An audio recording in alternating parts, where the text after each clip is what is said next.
Hello all, I'm Sagar Herat. With me, Chintana Nama Veerasinghe. We are from Coventry University, International Business Management Master's Program. For this COIL project, we'll be reviewing the housing construction industry in UK.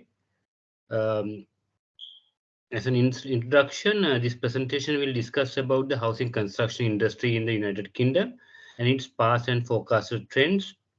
With this analysis, we will also be discussing the internal and external factors that are influencing the industry and the demand for the housing units in the UK. It also will include the value trends and the real estate properties in United Kingdom and some in-depth financial performance of key players in the industry in the selected country. So moving on, the structure of the construction industry in the UK. As you can see in the figure number 1, if you see the residential private housing contributes more than 39% together with the renovation of housing for the construction industry. So during the last decade or so, you can see the number of construction on housing volumes have increased plus the renovation. So the output volume of infrastructure grew during the past years, surpassing the construction of commercial buildings, which is very evident from these figures and chart that we have provided. A look at the construction output index for new private housing shows that output has been increasing following the year 2008 recession and reached a peak in 2019. So this trend will continue for the future as well. If you can see in 2022, also the contribution has been in the increasing trend. And when it comes to the GDP, the construction industry contributes about 37 billion British pounds for the GDP of the UK economy. So that means how significant this industry is for the United Kingdom. When you consider the composition of housing builders, uh, from this figure number 2, you can see initially the local authorities were dominating in construction of housing units, but the trend has reversed now. It's basically the private companies that are running this construction nowadays in the United Kingdom. So when it comes to the housing completions in the UK, it has decreased for 3 years in a row between 2007 and 2010, but it has followed up with some increasing trends thereafter. The number of homes completed in England remained relatively stable in 2021 and 2022, after reaching a low point in the record second quarter of 2020 due to the pandemic. But still, the industry growth is evident from this chart, and it's dominated by the private companies.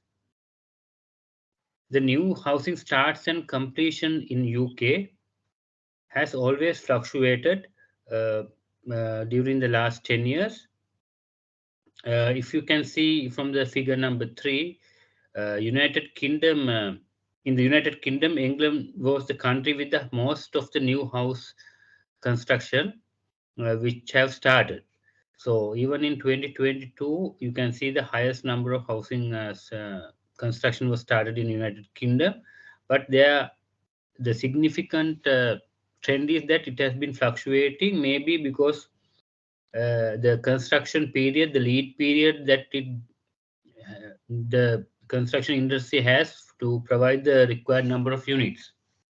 So when it comes to the other parts like Wales and Scotland, it's almost at a same level. The growth is very much at the same level where you won't see any fluctuation. So that means that the housing demand in England is much higher than the other two uh, uh, regions that we have compared.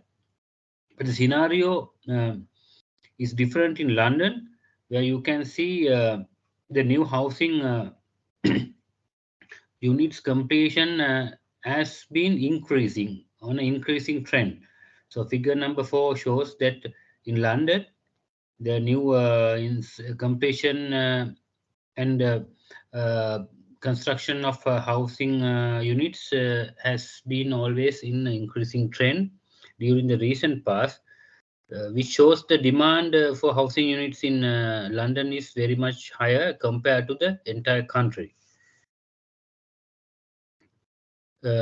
The largest private and social housing projects which are planned in 2023 are also based and focused on the main hub of United Kingdom, the London.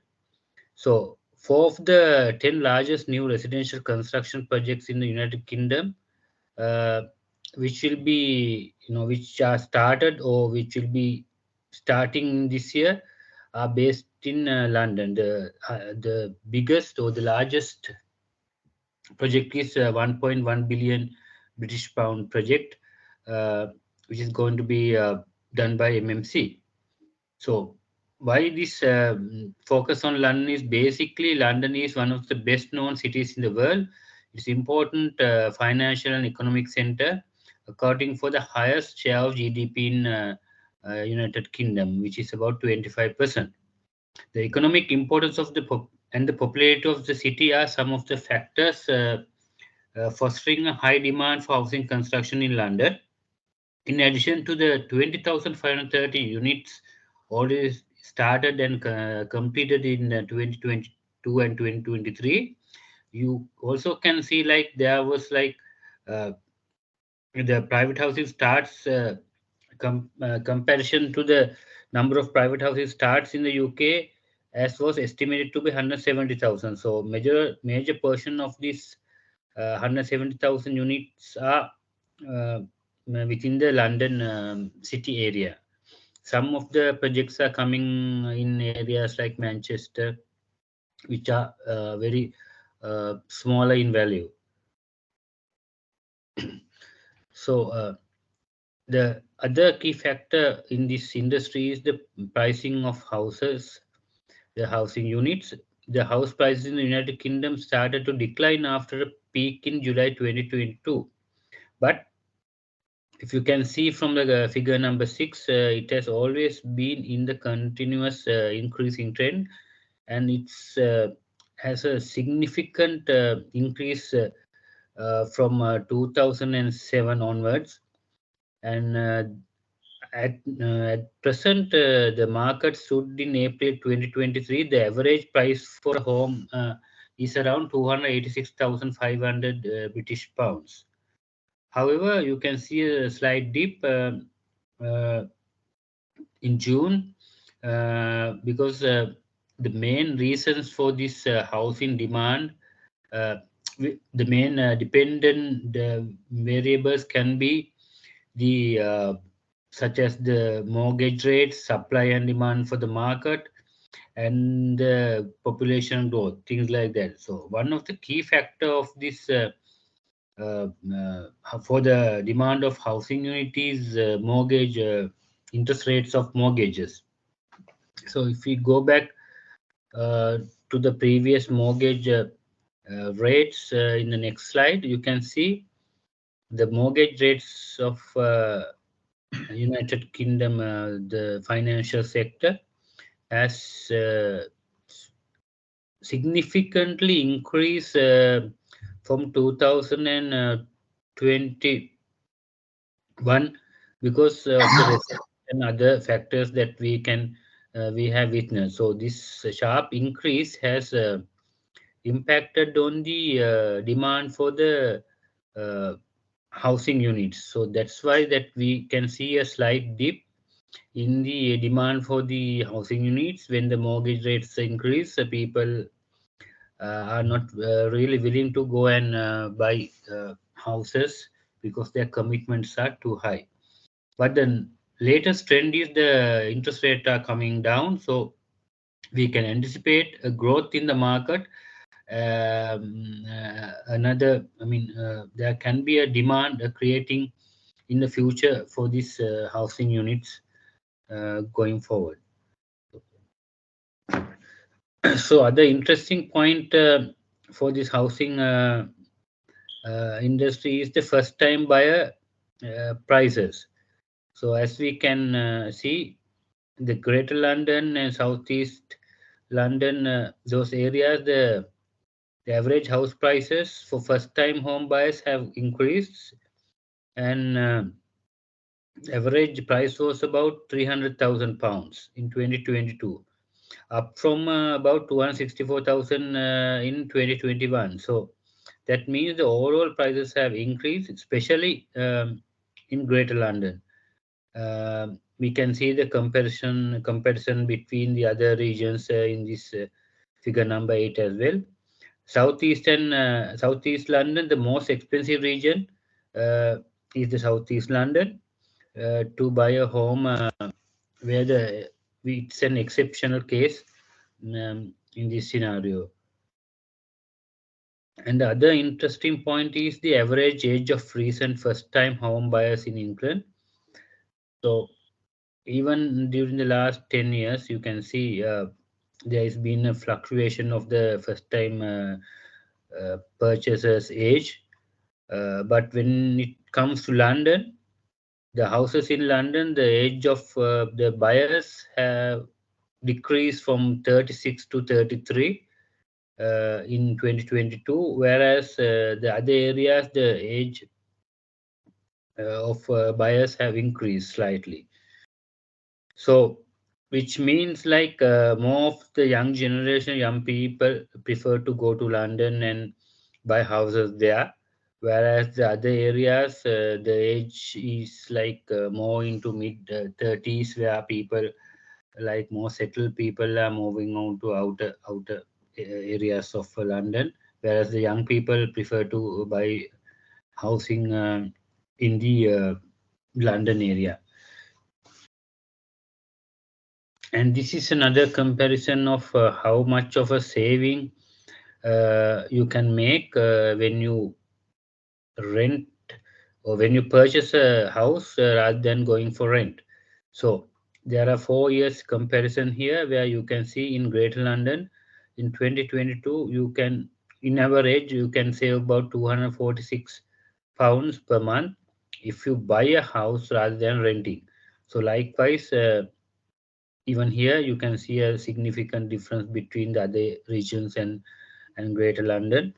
But overall, the picture is like when you buy a house, it's much cheaper, like for your spending, rather than you are paying on rent. So this is like uh, this is like a point that we can uh, ponder on, like this is where the people who think renting is more cheaper, this is the actual figure says otherwise. So only east of England is like 90% 90 pounds negative, which means like it's more cheaper to rent in East England rather than buying houses. Maybe the houses are very expensive there. So, so the largest house building companies, as I mentioned earlier, it's more dominated by the industry is more dominated by the private sector. So we have given some figures of the top private companies who have engaged in uh, mm, constructing the housing units. So my colleague Namal will now take over, and he will explain about the financial and the future trends of these construction companies. Over to you, Namal. Thank you, Sagar. Moving forward with the analysis, the UK construction industry plays a crucial role in the country's economy, contributing a significant GDP and providing employment.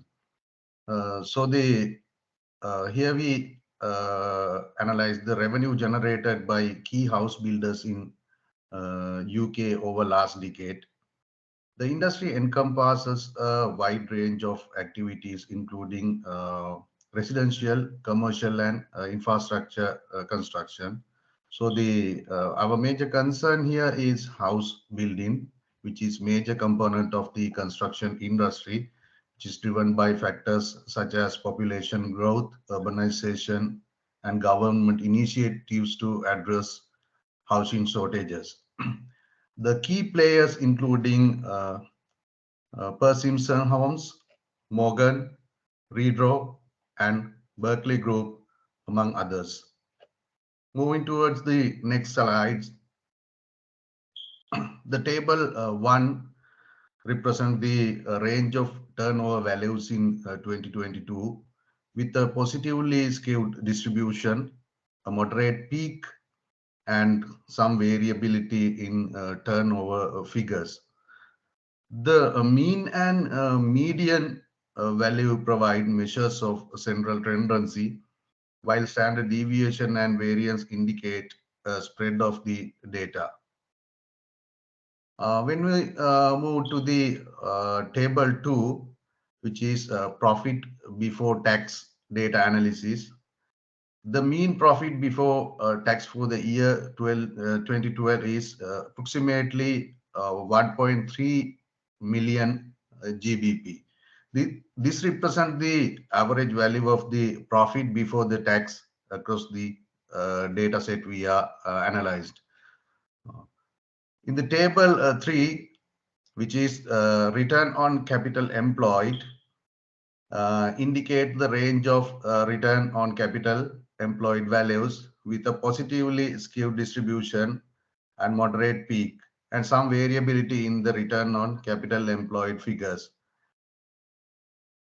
The standard error of mean is approximately 2.17. It measures the precision of the sample mean estimate. So a smaller standard error suggests a more reliable estimate here. Table 4 is the number of employees in 2022 data, which is the mean number of employees in within the considered data set in 2022 is approximately 6,969. The sum of employees in the 10 companies for year 2022 is almost over 6,000. It is 6,000. So almost it is 641,217 numbers. When we move to the next slide, the first picture indicates the Pearson correlation coefficient between shareholders' funds, which is a key factor, with the profit or loss before the taxation. The correlation coefficient 0.752 suggests a strong positive linear relationship between shareholder funds and profit or loss before taxation. With a positive correlation coefficient, the direction of the relationship is positive. As shareholder funds increase, the profit before taxation tends to increase as well. The table 2 here indicates the moderate positive linear correlation between profit margin and return on shareholders' funds. With the positive correlation coefficient, the direction of the relationship is positive. As profit margin increases, the net shareholders fund tends to increase. Moving forward to the next slide, the top company, number one company turnover trend analysis, which is Redrow Homes Limited. The overall observation is the company experienced substantial growth from year 2012 to 2018, with a turnover more than tripling during this period. There was a significant decline in turnover in 2019, which continued to up to 2020, and again company rebounded in 2021, showing signs of recovery with the positive growth trend. Moving forward to the next slide, The data presentation on the UK house builders industry provide a comprehensive overview of key performance indicators such as trend and contributions to the national economy. The analysis spans various aspects including turnover, profitability, workforce trends, and industry roles in the gross domestic product. The turnover trend in the UK house builders industry showcase a period of significant growth up to 2018, showed by a decline in 2019 and 2020, maybe due to the pandemic situation during that period. Profitability indicators such as profit margin, return on shareholders fund, and return on capital employed exhibit variability reflecting the industry sensitivity to economic conditions. The data indicates the dominant role of private housing in construction industry with a positive trend in construction output index for few private housing. The construction industry contribution to the GDP is substantial with the gross value added of nearly 37 billion in the second quarter of 2022. This underscores its economic significance in this sector to the UK economy. Thank you very much.